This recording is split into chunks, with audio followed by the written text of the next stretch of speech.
ফিরে এলাম বিরতির পর। এবার বিএলওর মৃত্যুতে, দুই বিএলওর মৃত্যুতে সাহায্য ঘোষণা রাজ্যের।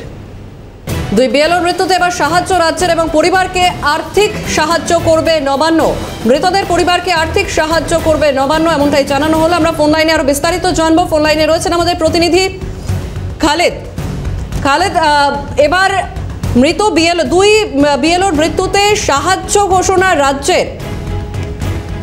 দেখো, যেভাবে এসআইআর এর চাপে বিএলওদের উপরে যেভাবে চাপ পড়ছে, তার ফলে কিন্তু আমরা যেটা দেখতে পাচ্ছি যে বেশ কয়েকজন বিএলওর মৃত্যু হয়েছে এবং তার পাশাপাশি আমরা যেটা দেখেছি যে বেশ কয়েকজন গুরুতর অসুস্থ হয়ে হাসপাতালে ভর্তি হয়েছে।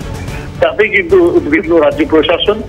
নবান্ন সূত্রে যে খবর পাওয়া যাচ্ছে যে এই সমস্ত বিশেষ করে দুজন যে বিএলও যাদের মৃত্যু এই এসআইআর এর চাপের কারণ হয়েছে, তাদেরকে আর্থিক সাহায্য দিতে পারে রাজ্য। এবং তার পাশাপাশি কোন্নগরের যে বিএলও যিনি একেবারে বলা যেতে পারে যে যিনি সেরিব্রাল অ্যাটাক হয়ে তিনি হাসপাতালে ভর্তি হয়েছেন, তাকেও কিন্তু 1 লক্ষ টাকা সাহায্য দেওয়া একটা সম্ভাবনা উঠে আসছে।